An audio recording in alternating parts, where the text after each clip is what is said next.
عورت کے حقوق واضح کر دیے گئے ہیں. عورت کو جب رتبہ دیا، عورت کو جب مرتبہ دیا، عورت کو بتایا کہ اس کا احترام کیوں ضروری ہے، کیونکہ عورت سب سے پہلے ماں ہے، پھر عورت بیٹی ہے، پھر عورت بیوی ہے. تو یہ تمام رتبے اور اس کو عزت سے جو نوازا وہ حضور صلی اللہ علیہ وآلہ وسلم نے نوازا. جہاں عورت پر انسانیت سوز سلوک ہو رہا تھا، وہاں اسے بھی اپنے دامن سے وابستہ ہونے کی سعادت بخشی، اسے خود سے بیعت فرمایا، اس کی رعایت کرتے ہوئے نماز میں کرت کو کم کیا، ان کی گفتگو کو سنا اور ان کے لیے تقریر کا وقت عطا فرمایا.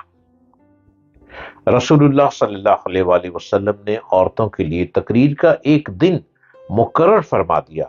اس دن آپ صلی اللہ علیہ وآلہ وسلم ان سے ملاقات کرتے، انہیں نصیحت فرماتے اور اللہ تعالیٰ کے احکام ان کو بتاتے ہیں.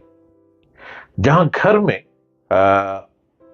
اس کی نہیں سنی جاتی تھی، وہاں انتظامی ذمہ داریوں پر تقرری فرمائی، عورت کی تقرری فرمائی. جہاں اس کی شادی میں اس سے اجازت نہیں لی جاتی تھی، وہاں رشتے میں مشاورت کا حکم دیا، اس سے مشورہ کرنے کا حکم دیا، پسند ناپسند کا اختیار اس کو دے دیا، اس کے لیے اس کی شایان شان مہر کا حق مہر کا حکم دیا. اگر شوہر اس پر ظلم کرتا ہے اور اس کے حقوق ادا نہیں کرتا تو اسے خلا کا حق دیا. اسے بیوہ یا طلاق یافتہ ہونے کے بعد بھی در بدر ہونے نہیں دیا، بلکہ عقد ثانی کی اجازت عطا فرمائی اور اس کی اولاد کو اس کے ساتھ حسن سلوک کا پابند فرمایا. یہ تمام سسٹم میرے آقا رحمت اللہ علیہ حضرت محمد مصطفیٰ صلی اللہ علیہ وآلہ وسلم نے یہ قانون بنائے عورت کے احترام کے لیے. اور ہم سب کو عورت کا احترام کرنا ضروری ہے، ہم سب کو اس کا ادب کرنا ضروری ہے. اور اب تو عورت بہت مردوں کے شانہ بشانہ کام کر رہی ہیں. اب تو بہت ذہین اور عقل مند عورت پائی جاتی ہے. عورت کو علم دے دی، عورت کو تعلیم دے دی، عورت کو بصیرت عطا فرما دی. عورت کا ویژن بہت فاسٹ ہو گیا. عورت چاند پر بھی ہو آئی. عورت نہ جانے کتنے کاموں میں مل کے کام کرتی ہے. اور حقوق نسواں کا احترام سبھی پہ ضروری ہے. نشہ پلا کے گرانا تو سب کو آتا ہے، مزہ تو جب ہے گردوں کو تھام لے سکی. عورت کا احترام ہم سب کو کرنا چاہیے. پوری دنیا میں آپ جہاں بھی ہیں، جہاں جہاں تک میری آواز اور میری ویڈیو پہنچ رہی ہے، آپ مجھ کو سبسکرائب کریں، ڈاکٹر جلیل اسلم آفیشل. اور آپ بھی یقیناً اس بات سے سہمت کرتے ہوں گے کہ عورت کا احترام کتنا ضروری ہے. ہم اپنے معاشرے میں عورت کو دور نہیں دیکھ سکتے. عورت ہمارے شانہ بشانہ کام کر رہی ہے. اگر گھر میں ہسبینڈ بیمار ہو جاتا ہے اور وہ بیماری میں پڑا ہوتا ہے تو گھر سے باہر نکل کے گھر کے خرچوں کے کام کرنا، اب عورت کام کر رہی ہے. عورت مل کے اپنی اسکل کے ذریعے اپنے گھر کو پال رہی ہے. مدینہ طیبہ کی بے سہارا عورتوں میں سے اگر کوئی لانڈری اپنے کسی کام کے سلسلے میں آپ صلی اللہ علیہ وآلہ وسلم کو کہیں لے جانا چاہتی کسی مسئلے کے حل کے لیے تو لے جاتے. آپ صلی اللہ علیہ وآلہ وسلم اس پر شفقت فرماتے اور اس کے کام کاج میں اس کا سہارا بنتے. میرے آقا کی کیا شان. تمام مخلوقات پر احسانات کی طرح مصطفیٰ کریم صلی اللہ علیہ وآلہ وسلم کہ کائنات کی جملہ خواتین پر بھی اس قدر احسانات ہیں کہ جن کا شمار نہیں کیا جا سکتا. آج ہمارا معاشرہ اجتماعی ذلت کی جس پاتال کی طرف تیزی سے لڑک رہا ہے، اس میں ہماری خواتین کا بھی بہت زیادہ حصہ ہے.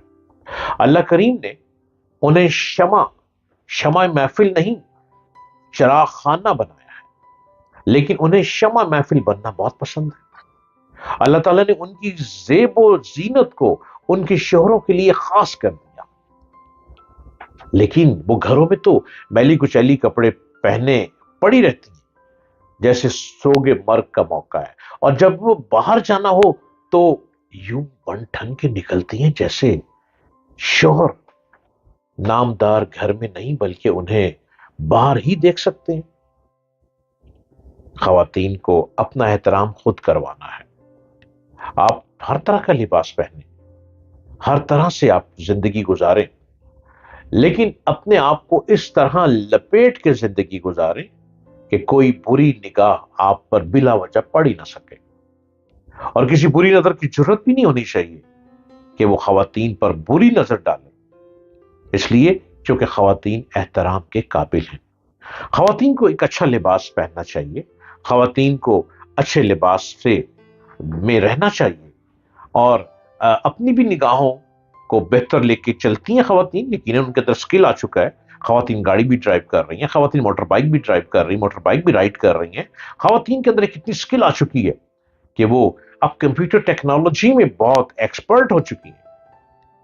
ہمیں بھی ان کے احترام کا خاص خیال رکھنا ہے۔ عورت کا احترام سبھی پہ لازم ہے۔ ہمارے پروگرام عورت کے احترام پر چل رہے ہیں، اور عورتوں کو بھی چاہیے کہ وہ اپنے ہسبینڈ کا بہت احترام کریں۔ شادی کے بعد کچھ عرصہ تو بہت اچھے گزرتے ہیں، لیکن پھر لڑائی جھگڑے کی شکایات گلی محلوں میں شروع ہو جاتی ہیں، رشتہ داروں میں، ملنے والوں میں، دوستوں میں لڑائی جھگڑے کی آوازیں پھیلنا شروع ہو جاتی ہیں۔ ہسبینڈ بیوی کو پسند نہیں کرتا، بیوی ہسبینڈ کو پسند نہیں کرتی، اس کی وجہ کیا ہے؟ جبکہ ہمارے معاشرے میں دونوں کو نکاح کے بعد ایک گھر میں بٹھا دیا گیا، جب دونوں نکاح کے بعد میاں بیوی بن گئے، ایک ساتھی بن گئے، تو پھر لڑائی جھگڑا تو بنتا نہیں ہے۔ کچھ باتوں پہ کنٹروورسی ہو جاتی ہے آپس میں، اس کو وہیں پہ ختم کر دینا چاہیے۔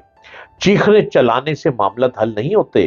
چیخنے چلانے سے آپ اپنا غصہ اور روب تو دکھا سکیں گے، لیکن آپ کے چیخنے چلانے کی نفرت دونوں کے دلوں میں پیدا ہو جائے گی۔ عورت کے دل میں اپنے ہسبینڈ کی نفرت پیدا ہو جائے گی، ہسبینڈ کے دل میں عورت کی نفرت پیدا ہو جائے گی، اور یوں چیخنا چلانا دونوں کی بربادی کی طرف لے چلے گا۔ احترام سب سے پہلا اولین فرض ہے، اور احترام کے بعد پھر مل کے مشورہ کر کے زندگی کو اچھا گزاریں۔ دیکھیں کیسے رزق کی بارش ہوتی ہے۔